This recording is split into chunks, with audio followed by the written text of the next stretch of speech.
Lord be with you. And with yours. A reading from the Holy Gospel according to Matthew. Glory to you, O Lord.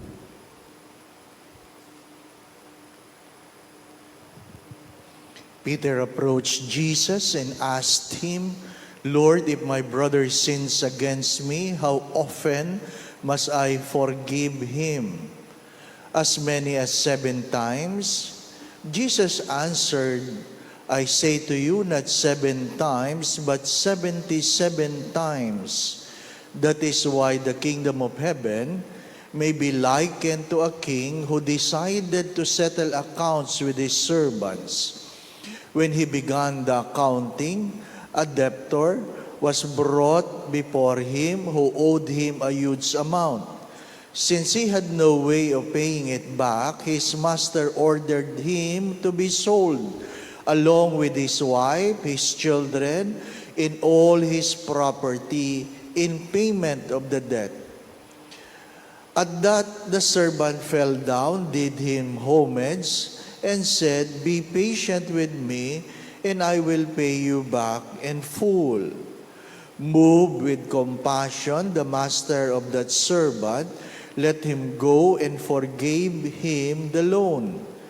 When that servant had left, he found one of his fellow servants who owed him a much smaller amount.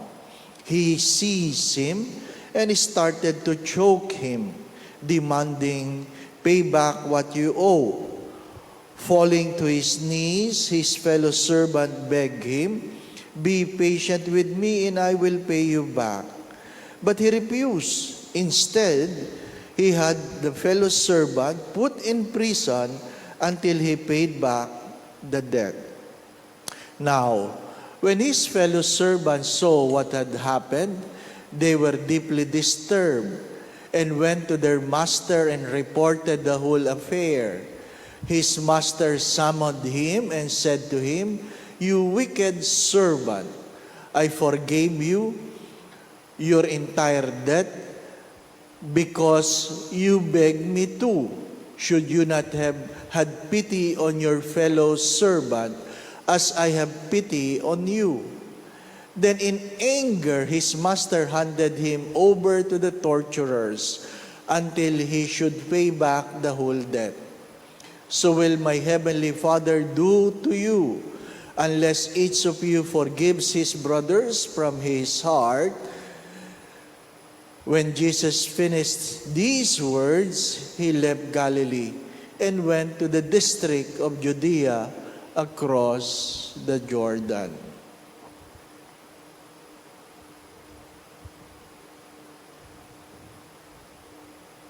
The Gospel of the Lord. Praise to you, Lord Jesus Christ.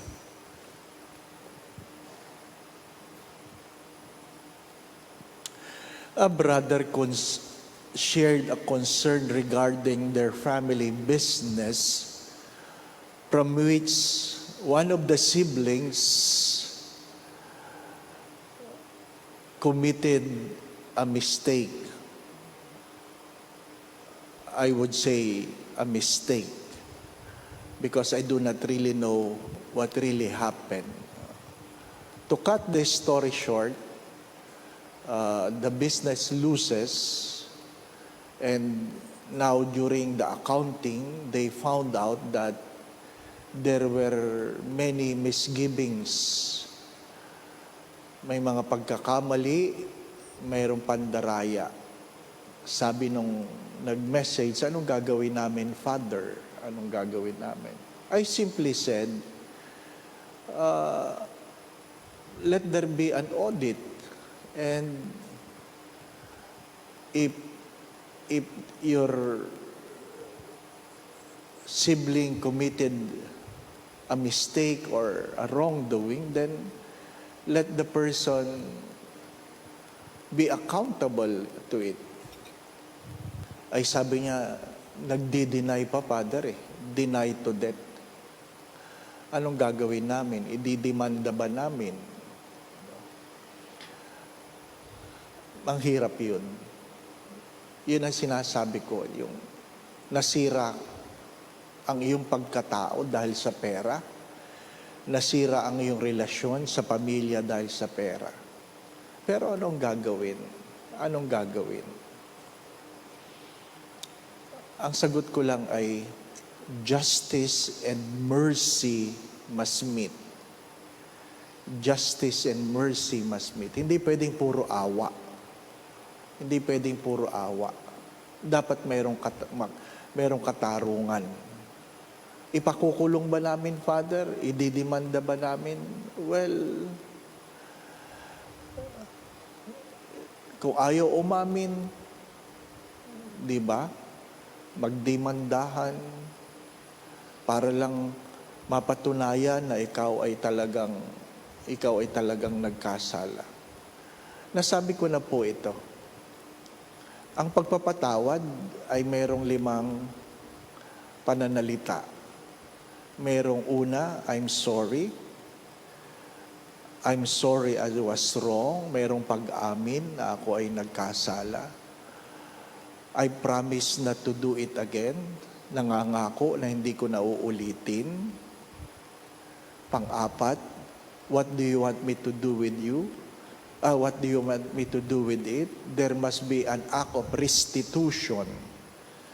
There must be an act of restitution. Only then, you can ask for forgiveness. Please forgive me. Mahalaga yun. Ano po? Mahalaga yun.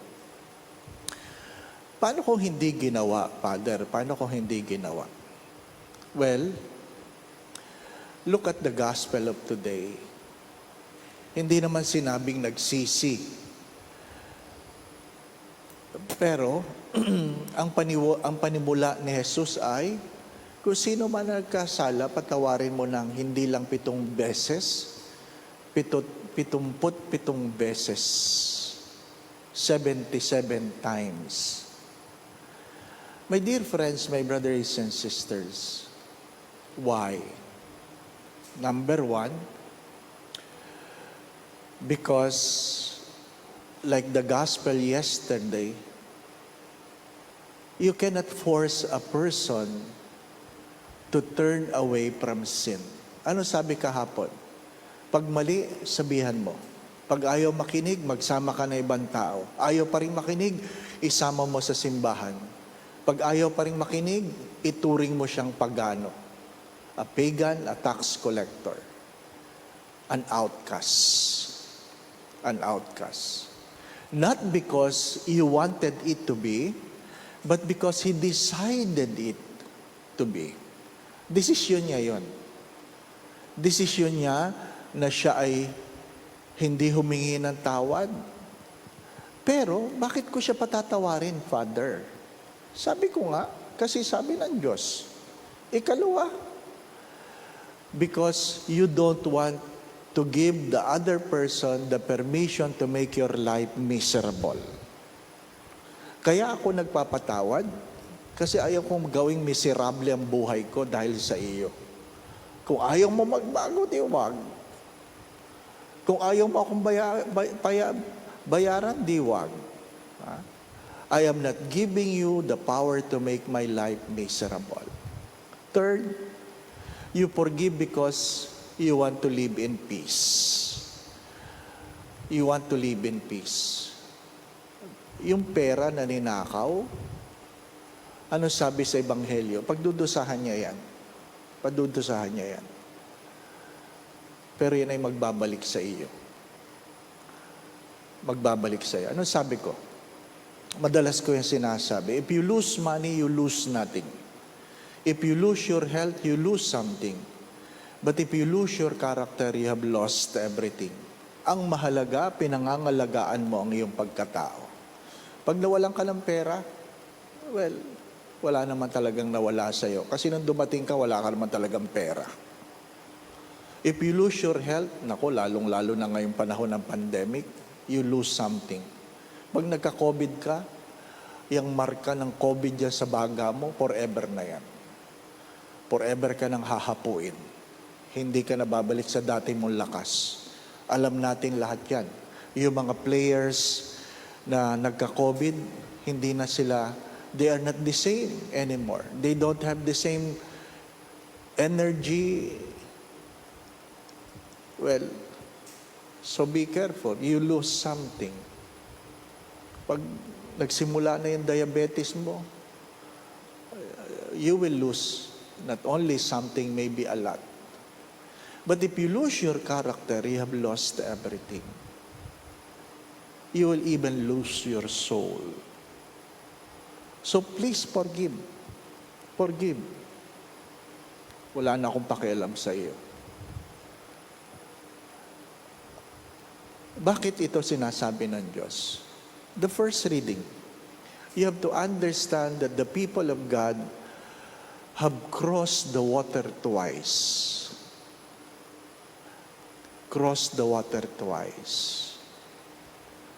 First in the Red Sea, when God split the water. In the first reading today, when they crossed the Jordan River. Not the Jordan today, because if you go to Holy Land, the Jordan River now is a tiny mini river. But during those times, if you look at the geography of the water, malapad. So, pero pinatawid sila ng Diyos. Anong lesson ng first reading? I have brought you out of slavery. I have been forgiving to you. Regardless of your sins and grumbling and creating another God. And I have been faithful to you. Hindi pa ba yan sapat? Hindi pa ba yan sapat? Ang pagpapatawad mo sa iyong kapwa ay dahil naintindihan mo kung gaano naging mapagpatawad ang Diyos sa iyo.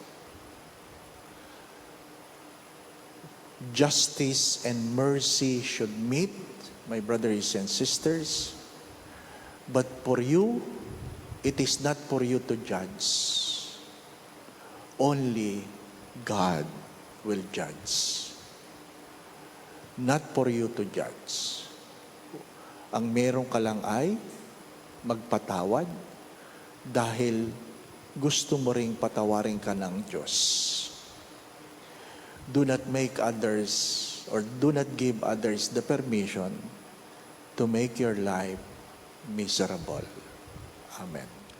The late Jaime Cardinal Sin one time told his priest, if you commit the sin of loving a man or a woman, sabi niya yan sa mga pari,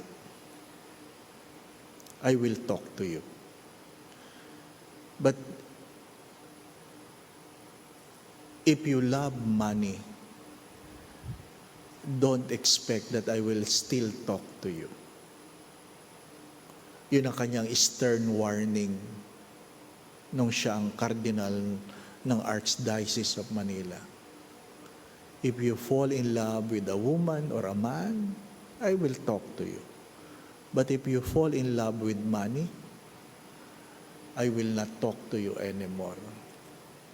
Huwag mo sisirain ang iyong pagkatao ng dahil sa pera. Huwag mo sisirain ang iyong pamilya ng dahil sa pera. Because if you lose money, you lose nothing. Of course you know this. If you lose your health, you lose something. But if you lose your character, you have lost everything. Mga minamahal na mga kapatid, we forgive not because the other person repented, but because we love ourselves. And justice is not in our hands. It is in the hands of God. For those who have committed and continue to commit what is wrong, please be warned that the hand of God will always strike you because He is a God of justice.